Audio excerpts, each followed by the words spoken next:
Thanks, James. And thank you for the very accurate intro here.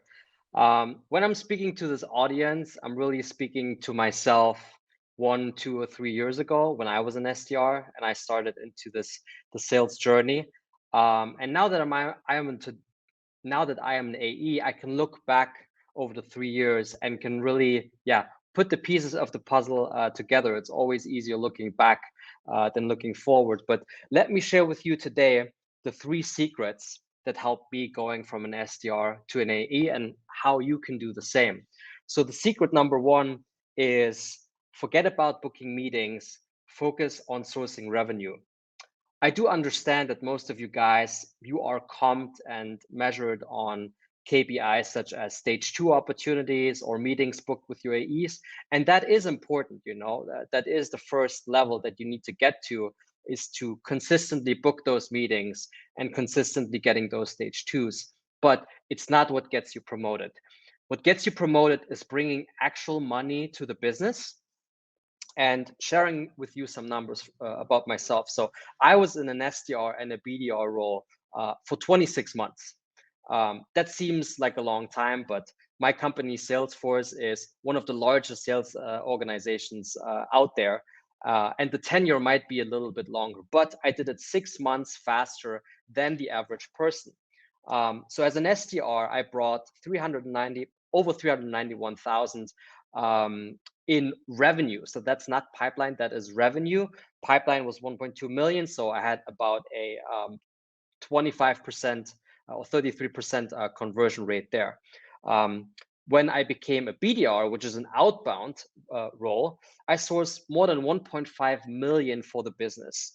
And that was quite huge. And that was probably the reason why I really got accelerated in my career and made that jump to an AE. And I sourced about 4 million pipelines. So I think that is more or less the 40% conversion rate. And now in my first year as an AE, this number is going down, but it's not just revenue that I sourced this time. I closed it myself.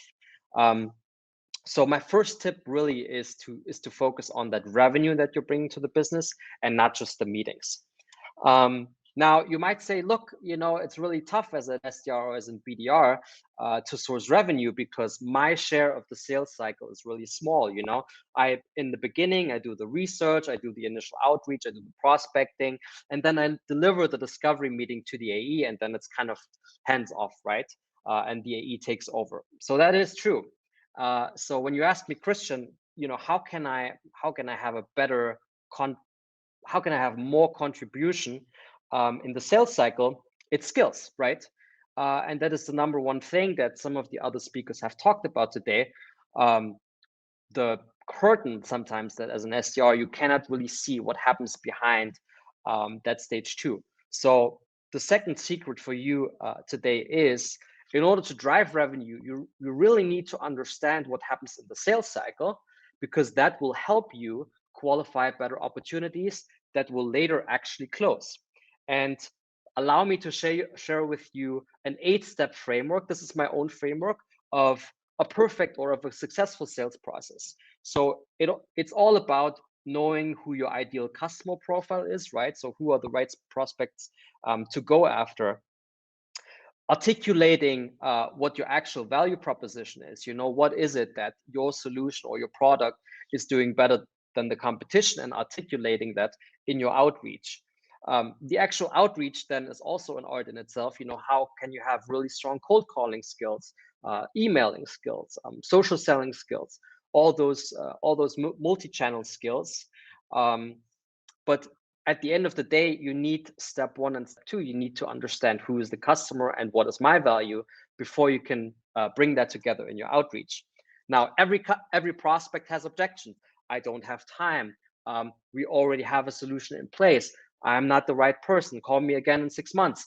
You will always be thrown at with objections, and overcoming objections, right, is probably the number 1 skill as an SDR or as a BDR to book those meetings. Now, for most of us, it stops there, right? You book the discovery meeting. Perhaps you do this discovery meeting together with your AE, but then it's kind of hands off, and 3 or 6 or 12 months later, depending on how long the sales cycle is, you get a notification that your opportunity closed or it got deaded. I suggest a different approach. I suggest pulling back that curtain and participating beyond stage 2 as an SDR or as a BDR. So really becoming a running mate for UAE and going through these stages that follow after. So discovery is actually not just one meeting. Discovery is a mindset. Discovery is something that happens throughout the entire sales process. And that is something that you can help the AE go deeper into. The next step is setting up a mutual close plan. That is a term that we commonly use at Salesforce. It's basically a verbal agreement with the prospect that they are willing and committed to enter the sales cycle with you, to enter the evaluation of your product or service, with the end in mind, which is a signature date at a certain date. This is a very advanced sales technique, but it really increases closing rates. And this is also something that doesn't just happen in one meeting. It needs to be built over the sales cycle. You can help your AE do that. Then you need to demonstrate the value of the solution. By demonstrate, I don't mean pitching is something that you do much earlier in your prospecting, but actually demonstrating from a technical point of view. That can be a demo. From a business point of view, that can be a strategic roadmap that you present to the CEO. Or at the end of the day, and this is the last step, from a financial point of view, where you build a business case or you do an ROI analysis. So I suggest as an SDR or as a BDR, go beyond stage 2, really align with your AEs and help them close deals. And the last secret is, I already said it, really go the extra mile, help your AEs close deals. And as I am short on time, I need to speed up, but I'm going to ask you this question. Out of those 3 candidates, who would you promote to an account executive? Is it the SDR who is kind of hit or miss with their quota? You're probably like, they're not ready yet. They need to be more consistent. Is it the one who's really consistent with the numbers? You're like, yeah, they're really good as an SDR, but I haven't really seen that they have what it takes to become a closer. Or is it the SDR who consistently makes the numbers, coaches and enables their peers, tests out new prospecting tools, defines and shares best practices, helps hiring talent, goes beyond stage 2 and helps their AEs in any way they can? I would say that's a no-brainer. I would hire that person. And those are all of the things that I have done that helped me accelerate my career by 6 months. If you're interested in working with me, here are 2 shameless plugs. I have an 8-week coaching program, and I have a LinkedIn prospecting course. You can find them under those links. And thank you so much, and apologies for going over time.